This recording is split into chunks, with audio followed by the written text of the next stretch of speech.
Morning. First of all, congratulations on being named Best FIFA Men's Coach for the second year in a row. I know you quoted Arsene Wenger in saying to be a good coach, a world-class team helps. Yes. And obviously you've got 4 players named in the World 11 as well. But ultimately you're responsible for assembling and getting the best out of that team. So what does an award like this mean to you personally? Well, thank you very much, first of all. Yeah, I'm grateful for it. Obviously, for the first moment, it was like everybody else. I was like looking a little bit wide-eyed, like, how did that happen? I didn't expect it, not at all. I thought Hansi Flick won pretty much everything in the last year. That would be the case. I wanted to be there because I wanted to show respect, because I was last year in Milan, and when it was a really nice event. And Pochettino was there as well, and this kind of stuff. So I thought that night, if I will be nominated again, I will show up, even if I have no chance to win it. And then, now meanwhile, I know that it's like obviously 4 different categories. Managers all over the world voted, the majority of them voted for me, the players as well, media and fans obviously more for Hansi Flick, which I get completely. And then it's not my choice. So I'm happy about it, to be honest. It's a special thing for my coaches and me. I saw them now already. They are buzzing. And actually, if you would have asked me, are you the world's best coach? I would have said no. If you would have asked me, do you have the world's best coaches around you? I would have said yes. So we take the award like this. It's all good. There are more important things in the world, but it's a nice one. I've got to ask you about this again, because obviously there was a vote yesterday. 5 substitutes wasn't voted in, but the naming of 9 players on the bench was. How adequate a compromise is that, in your view? No, I think it's 2 different decisions, but I'm not sure it's a compromise, but it's, yeah, come on. I don't want to, and I really think I cannot do the favor again to create here headlines, because I don't want, everybody knows my opinion about the case. And you have to ask other people. There were 10 clubs, and everybody knows the 10 clubs which voted against it, against the thing which was not about the competition, which was not about advantages or stuff like that. It was only about player welfare. And they voted against it. Pretty much only them voted against it in Europe, the world, if I'm right. So I don't know what the percentages of leagues who have now 5 subs. I don't know it exactly, because I don't know about leagues out of Europe. In Europe, all the leagues have it. And I think there must be a good reason for it. And in all these leagues, there is competition. Eh? So in all these leagues, every club wants to stay in the league. Every club wants to win some clubs wants to win the league, but for sure all of them want to stay in the league. But here's the only country, pretty much the only league, because the championship decided differently, where we do it differently. So it's not me to give an answer. You have to ask the others, and I will try to catch up with all the articles you write about that, if you do that. Just following on from the big positive of the win against Spurs, another positive was seeing Thiago back out on the pitches at Kirby. Just how close is he now to a return? And you almost have to hold him back a little bit, because I think he would be as eager as anyone to really get his Liverpool career up and running now. He is. And we already made jokes here. But we said, yeah, I think we should sign Thiago for January. And so it gets closer and closer, and it is a good way. But we will not rush it. We cannot rush it, and he will not, because he's not allowed to rush it. So, but of course, it's nice having him on the pitch, training, doing a lot of stuff. But he was not in team training yet, and that's actually the final step. We will see how this weekend looks with him on the pitch, and then next week, can he be in team training? I don't know in the moment, 100%. Few tests. He has to pass a few tests on the pitch until we make that decision. And then, yeah, hopefully that's not only for him the case. With Millie it will be similar.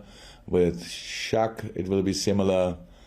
Did I forget?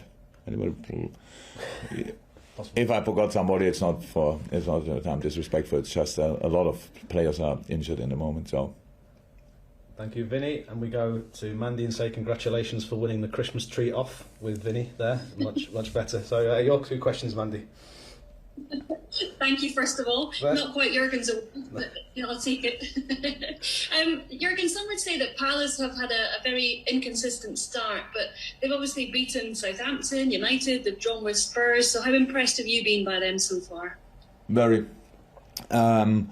Just because of the talent of the group, so I have to say. So results is one thing, and it's very important for the specific clubs. But for me, it's much more important what kind of performance level they are capable of, and that's impressive, I have to say. If you go through the ranks, the strikers they have in the squad, it's now they played with Zaha and Benteke. And Benteke again had a red card, but on the bench in that moment is Ayew, which was one of the main players last year, and Badrawi. So they have made good signing with Eze, a really good, talented boy. Gives them the freedom to put Zaha a little bit higher up on the pitch because maybe a similar profile, the 2 boys, and very experienced last line. Made Kanouté now a centre half. Mamadou Sakho is injured, so they could even rotate. I think Cahill and who else was not even in the squad for the last game, which will play 100%. And Schlupp. I think Cahill and Schlupp were arrested for the game against us, so that just shows you how confident they are and how comfortable the situation they have. And so I'm impressed about the performance level they are able to play. But consistency, I have nothing to do and don't know exactly about that. But they look good, they look sharp, so will be a tough one. You're unbeaten in 9 league games, but you haven't won away in the Premier League since September. How much of a concern in it is that, and how do you turn it around? Not that much a concern because we 100% honest. We didn't feel it. Maybe that's the mistake, but it's not that we. Was a little bit about the opponents away. We were slightly unlucky as well in 1 or 2 games, I would say. But on the other side, it's a fact. It's the truth. We didn't win a lot away from home, so we try to change that by doing the right things again and the not so right things not anymore. Put another shift in, just these kind of things. Playing the best possible football is actually the plan, away and home, and from time to time we could achieve that, and we try tomorrow again. Okay, we go to Ian Kennedy and then James from TalkSport and then Carl, and that'll conclude the Open. But Ian Kennedy from BBC Merseyside first. Hi Jurgen, just following on from that point, are you finding, because you are the champions now, are you finding this season, particularly away from home, as we've mentioned there, that teams are raising their game because they want to beat the champions? Does that make it more difficult away from home this season? It would be probably a better question to ask the other teams if they are more desperate now to beat us. Honestly, since I'm at Liverpool, my feeling is wherever we go, everybody wants to beat us. So the great history of this club, for different reasons, doesn't. Not a lot of other teams fancy the great history of this club. So I said it once when we came to Newcastle in a situation where Newcastle was completely safe in the league and stuff. Like we came there and it was like the World Cup final, and I thought, wow, what's going on here? So the reason must be in the past.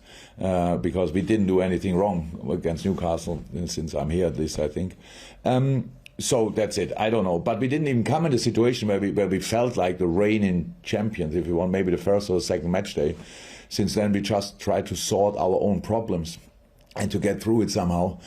So our smallest problem in the moment is that we won last year, and everybody wants to beat us now. That everyone wants to beat us. I know that's a problem, but is it because we won the league last year? No idea. And it's so important to make a fast start right from the beginning of a game. I think it was something you spoke about after the Fulham game, but you seem to do it against Tottenham, okay? Yeah. No, it's true. Yeah, that's true. I think it was Gini in the dressing room before the Tottenham game. Don't let us waste the first half again. He was shouting through the dressing room. We should have shouted that again before we came out of the dressing room after halftime, because we wasted kind of 10-15 minutes then. So obviously, yeah, it was a different game, but makes completely sense. But if you don't have the perfect start, which is completely normal because it can happen, then you have to restart in the next minute, not after halftime. So we have space for improvement. It's incredible. But the boys played a pretty good game in the last game. It was a really difficult game. And so now we feel good in this moment, and we try to use that. Fantastic. Okay, we've got James from TalkSport, Carl from Press Association, and if people can start using the hands up for the breakout section, that'd be great. James, TalkSport first. Jurgen, I believe I'm right in saying there's something like 62 hours between the end of the Spurs match and the start of the Palace match tomorrow. So how have preparations been for the game, and what sort of contest are you expecting? Because Crystal Palace are in quite a similar situation. Yeah, that's the main difference this time to all the other games we played at 12:30. When two teams have exactly the same, it doesn't make the timing better. It's just then obviously a fair competition. So yes, we had that much more often than all the other teams, but that's now not the problem. The problem is now between Wednesday night and Saturday 12:30. There's not a lot of time for anything, and we will see who can cope better with that. But it's the most tricky thing to do for a manager, I can tell you. Okay, Carl Markham's finished the Open, then we'll go to the embargo, which I'll make clear. Hi, Jurgen. Carl? Just following on from that, after this game, you've got an 8-day break before your next game. I'm just wondering if that gives you a chance to give the players an extended period of time off in this period. Yeah, we meet again an hour before the West Brom game. No, yeah, they will have a day off, of course. But the thing is that we have to prepare the rest of the season as well. So it's like do nothing or do recovery is a massive difference. But of course they will have time off. That's clear. But we will for sure use the first 2-3 days for extended recovery. However, we'll do that. Not finally decided yet. And but then we will prepare the West Brom game, obviously, and the rest of the season, because you cannot train in this period.